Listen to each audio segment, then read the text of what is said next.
Hello, everybody. Today we're going to be looking at a scenario where China forms an empire. So, China, red. This is what we have. And they're going to be forming an empire. So, let's go right into it. First of all, I think it's pretty obvious who they're going to attack first. You thought I was going to do. Actually, we're going to have Mongolia. I don't know why, but China wanted to secure the northern border. Weird, but okay. Chinese forces, because Mongolia is like 2 million people and they don't really have a chance to survive. Chinese forces, because they probably got about a million invading here, absolutely swoop into Mongolia. Mongolia can't really do anything. The armies, I'm assuming, is pretty crap. So they capture the capital and the country surrenders really quickly. What happens to Mongolia? They're completely annexed. You become a federal administrative region of China. Lovely jubbly. And now we're going to have a bunch of Chinese people from all the cities moving to Mongolia. Woohoo. This looks pretty good. Yep. Now, who's next? Bhutan and Nepal. And Myanmar. Now, you may be thinking, well, this is an odd bunch. Why are you attacking all them, China? You'll see. You'll see. This will all be apparent later on. So we get 12.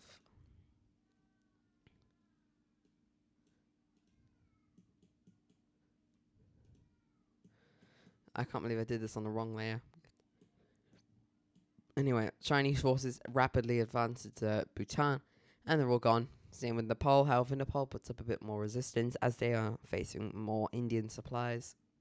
They capture the western regions of the country and start to push closer to Kathmandu. They capture all of this land, and once the capital falls, they surrender. Now, with Myanmar, this will be fairly easy for the Chinese, as Myanmar isn't really a state. It's kind of not functioning as a nation because of its civil war. Lovely. I'm sorry, Burmese people. Anyway, the north of the country is cut off from the south. Naypyidaw is swiftly captured by the far more advanced Chinese military. However, they do face more resistance when they're pushing into Yangon. However, they are able to encircle it from the rest of the country, and from here it falls. And Myanmar is basically gone. There's just still some resistance groups fighting. This peninsula falls over to China. Mandalay falls, and once the Burmese are only reduced to some mountain fighters, the Burmese will officially surrender. Have a look at our annexation. Lovely jubbly. Okay. This is a full annexation, to say the least. Completely annexed by the Chinese, both of these lot. And now China's borders look a little bit weirder. It's okay. But now the main point of this, was to gain access to the Indian Ocean, which India is rather pissed about. They're like, what are you doing here, China? I don't like this. Because now, India and China, what they're going to do is send a bunch of workers over from their mainland and develop the infrastructure in Myanmar, create trains that come along the coastline to Chengdu, Chongqing, Chongqing, Guangzhou, Shenzhen, Foshan, all of this stuff that's important. I don't really know how much it's important. All I know is that this region is really important. This region, and then over here as well. So yeah. Anyway, now they have access to the Indian Ocean. It's going to change the scenario quite a bit. Anyway, now it's time to invade Taiwan. No, not yet. No, we're not getting to that. We're going to have something very interesting happening. China is declaring war on North Korea, and the world is like, what? Why are you doing that?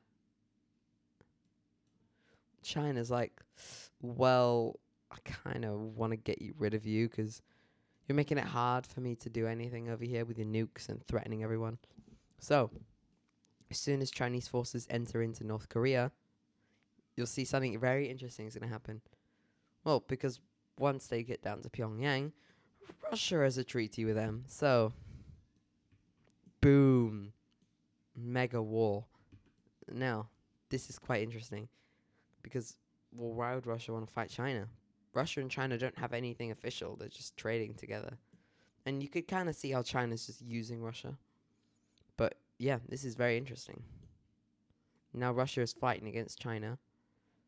And the West is going to take advantage of this. They're like, ooh, okay, what can I do with this?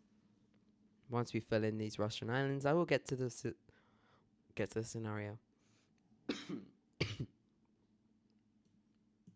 Yeah, that's Russian as well. Oh my word, how big is Russia? Why do they need to be this big?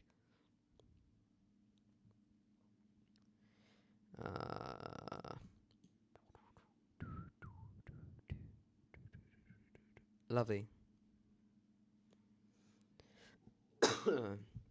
We're not making them fight Ukraine for obvious reasons, because otherwise that would kind of ruin the scenario. Because Ukraine has nothing to do with China, let's be real. Anyway, Chinese forces will absolutely annihilate North Korea, but fighting will erupt between them and the Chinese and the Russians.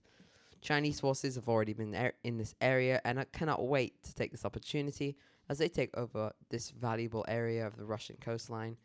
They also push up here and take all the way up to this region. They have a few smaller border gains. However, Russia does have some success in the north, pushing into this region. This dry, not really valued region of China. Maybe I'm wrong, but I didn't think there was anything really that special over here. They start to head towards Hulunbuir, which is where Chinese reinforcements come in to protect the largest administrative city area in the world. Chinese forces that were also previously stationed in Mongolia push in from here as well. But Russian forces push in to this little part here of Mongolia. However, Chinese forces are also push and head straight towards Lake Baikal, capturing all of this western areas and this little peninsula in the lake. Chinese forces will also push in right over here until you're something like this. So, very eventful front line. The world is going to pay attention to this. Now, North Korea is gone. China can... because North Korea has quite a lot of men, you know. China has a far superior navy, especially over here. The Russian navy is not even that great anyway. It's never been historically that great. So, once rapid reinforcement, because we can imagine if China put conscription in, I'm sure they'd be able to get maybe 10 million soldiers, as well as... because remember, they have 1.4 billion, so 10 million soldiers, plus all the workers and everything. So, yeah, quite a lot. So let's say once they mobilize that, Russia would get absolutely smoked, because let's be real, they can't really fight against like that many people. Chinese forces will rapidly push back and now start to enter into Russian territory. They come in on all fronts now, and there's a huge push in. They encircle and capture this region of Russia. They continue to advance up here, make a naval landing in up here, and capture the city of Magadan. They also capture Sakhalin. Goodbye, Sakhalin. And they land here and capture any important resources in this peninsula, which is about it. They capture all the resources from the Kuril Islands. Nice. And they also start to push in from over here. And the Battle of Irkutsk begins, which is like right here. And Irkutsk falls, which is quite a big blow, as also Lake Baikal falls. Here we are. We got a nice little map right here. Chinese forces will continue to advance into here until we have a peace treaty between the Chinese and Russians, because the Russians know that there's no point in fighting this war, and the Chinese don't really want to go all the way to Moscow, do they? So let's have a look at the peace treaty. Here's that peace treaty here. You can see China's annexed all of this land from Russia. Quite a lot of land, to be fair. They've also fully annexed North Korea, because somebody has to get fully annexed. Fully annexed. Sorry, that's my Americanized self.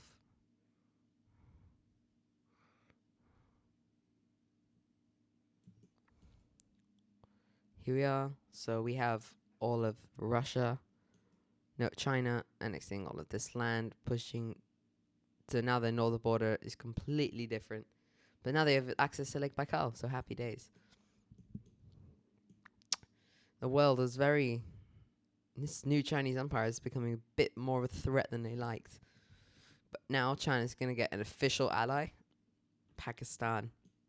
And I think you know where this is going, right? But first, before we go there, because we are going to go there,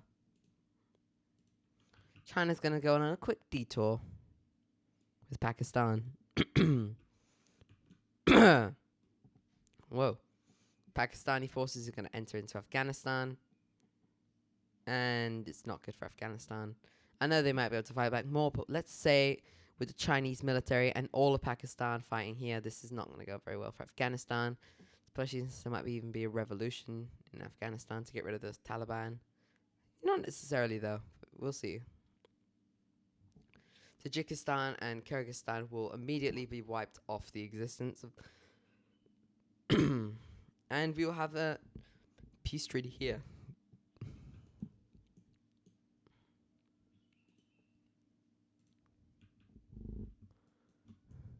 Here is that peace treaty.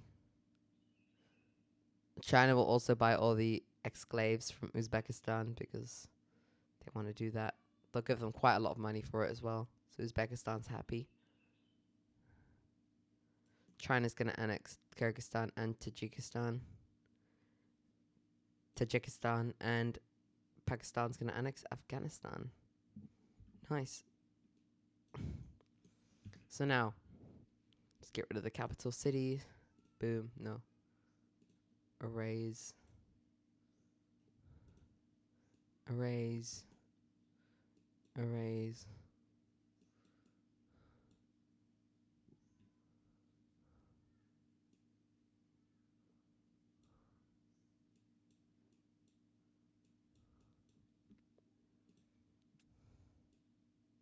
Weird, okay. And this capital's... Oh.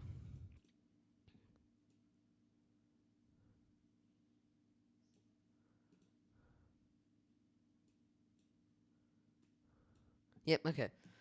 So now this is what we've got here. I know it looks like we erased them, but don't worry, we didn't erase them. It's just they don't really appear on the map. Oh my god, I have to keep switching for each one, don't I? Please, no, okay. And North Korea, please be on this layer. No, you're not, okay. Lovely, okay. Now, we just don't need the capitals anymore, do we? We're preparing and we've been ready. Our first major conflict. Like, proper one. Like, oh, no, I mean, to be fair, Russia, but this is going to be a larger casualty war. And while we're at it, China also declares war on Bangladesh. Bangladesh might not have fought for India at that point, but they've changed their mind. I mean, why would you fight against someone when you're already fighting? So you're going to have to fight a two-front war. Anyway, Chinese forces... wait, we have to fix the border. Come on. Okay. Chinese forces have been ready for this for a while and immediately push into northern India, capturing the Stuart Strait. I don't remember, the Siliguri or something. They push up here, but Indian forces are able to have great defenses over here. They now push into Bangladesh as well. Forces from Myanmar push in and capture Chattogram and head straight towards Dhaka. They also capture the city of Imphal and push in on all sides into this Indian exclave. India can't really do much to save this exclave, let's say. Guwahati falls and the rest of the exclave is captured. Bangladesh collapses after Dhaka falls, and now we have a solid front line which India has to defend. Bangladesh fell quicker than expected. Now the Battle of Kolkata begins, a huge battle. It's going to be one of the biggest battles of the war. Chinese forces, also this is one of the reasons why they took Nepal, now have smaller routes to expand. They also push in from this area and into Kashmir with Pakistan as well, creating a united front, something like this. I'm sorry, India, we will repay you. But this is not your video, it's China's video. So you're going to get invaded on all sides. And just when you thought it couldn't get worse, a military-aided Sri Lanka is going to declare war on you. Lovely jubbly. So, Sri Lankan forces enter in to the south, capture Madurai, and start to enter up into the country. The reason why they're so strong is because imagine, let's say, a quarter of the Chinese army is in Sri Lanka or in southern India fighting right now. Just Indian Navy will try and fight their hardest, but they lose the Andaman Islands to Chinese forces. China will continue to advance into North India. However, there's fierce resistance up in the north. This area is the most populated area of India. This area, this area, this area, and in this area. It's like few major population zones. Pakistani forces will continue to push down the coast, and along with Chinese forces, they will make an attempt to make an offensive to encircle this province, which they do. And this region of India is cut off from the rest of the nation. Forces start to advance and head towards Jodhpur, and the battle of that city is a fierce one, almost like Kursk or Stalingrad. No, that's Kolkata's probably like Stalingrad. Chinese and Pakistani forces attempt to encircle the Indians in the north. However, they quickly retreat to prevent an encirclement, and they set up a defensive area around Delhi. So there's a huge defensive line or wall thing around here, Lucknow, Patna, and Kolkata. And they also built because they anticipated this move. They built a defensive line over here, and there's one in Jodhpur. However, this area is quite open in the middle, and you'll see how that's get exploited. So Pakistani forces rush in to the area that is defended, and they manage to go around the Jodhpur defenses. This is not good, and the city does end up falling. This is not good. However, there is as they realize this might have happened, because they couldn't finish this line in total, they managed to get a semi-defensive line at the back, which is helping to hold the Chinese forces. India, unexpected by Sri Lanka, rallied the local people as well as armies in the south to help create a defensive line and fought against the Sri Lankans. So they've decided to choose this line right here as their new defensive line. And so Sri Lankan forces push all the way up to here, and then they are stopped. Also, this is also Indian area, but I didn't color that in yet. Fierce fighting in India. China starts to advance further, closer to the wall, now reaching the gates of Lucknow and Patna. Even the suburbs of now being attacked by China. No movement on the capital, though, and it's safe to assume that maybe the leader has fled to Nagpur, or somewhere a bit more southern at least. And now this is where it gets interesting, is India has been able to recruit an alliance against China to stop themselves. And, well, this is where it gets interesting, because we have Japan and South Korea joining the war. China semi-expected this, but not really, to be fair. They didn't actually think they were going to join the war. They thought they might have just sent them supplies. So they left it fairly open, but no, they did really join the war. Taiwan joins, Vietnam joins, Thailand joins. I don't know about this area. The Philippines join, Malaysia joins, and once again, and Singapore joins. May not look like it, but they have joined. They're just too small. They have got a strong military, though. Brunei joins. Of course, all the Philippines. Australia and New Zealand will join as well. And this is our Asian, Oceanian, what's it called? Union. They've joined to help India and stop the expansion of China. New Zealand's not really going to do anything, but Australia can do stuff. And this is what we got. Indonesia is in the middle right now, but we also have a new Chinese allies joining. Laos and Cambodia join on the side of China. Japan joins, and then of course America. You can't have a war against China without America. Sorry, I'm an English person. That's what they make impersonations of us all the time. So wanted to do one back. Friends from across the pond. I've heard that phrase a lot. I don't know why I say it. It just sounds something you say in the 40s. And you know what? Let's have Canada in there as well, just to make the borders look a bit better. Oh, no, not like that. They are not joining the Chinese team. We're imagining this world where we don't have Donald in charge, because then maybe this might look different, and Canada might not join. We have forces from up here. Canada joins, and this is where it gets deep. So now we have the proper fighting beginning.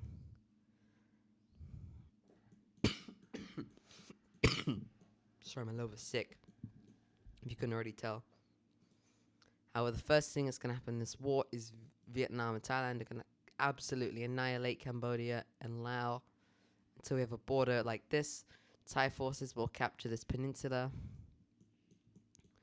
And now we have the fighting erupting as more troops arrive.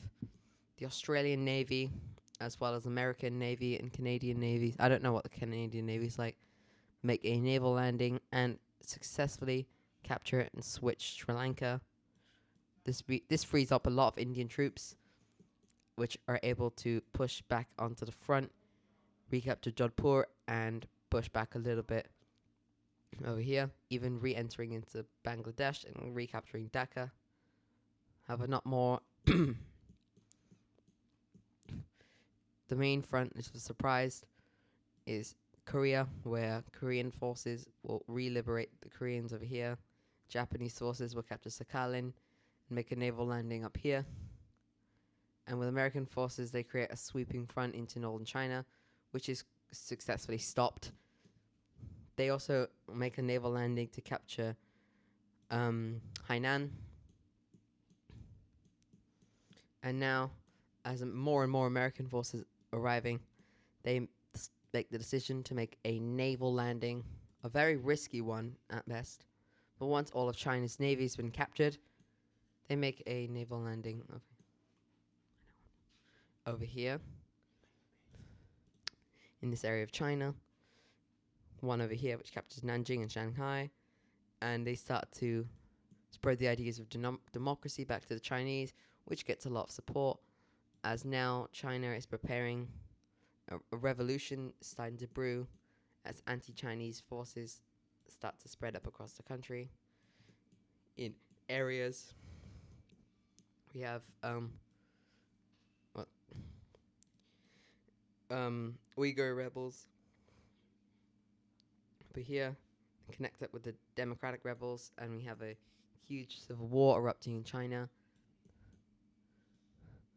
They capture Chongqing and Chengdu, and as the Chinese influence starts to wane, democratic forces aided by Japan successfully cut the country in half. American forces are of course here as well. Myanmar, the Free Myanmar movement will pop up. All of this land is taken, and there's a few more settlements happen. They also make a naval landing right next to Beijing, and as the capital falls, I know this is quite a quick collapse, but I kind of have to go. This is all not going well for China. Mongolian rebels will start to pop up across the country. And it's a few more months of fighting once the Indians are able to re-liberate the rest of their country, as well as Bangladesh. And even push into Pakistan. We have the end of the war. Peace treaty, I'd most likely say, would go back to original borders, but with a different government in China. So, if you enjoyed today's video, make sure to like, subscribe. Thank you. Goodbye.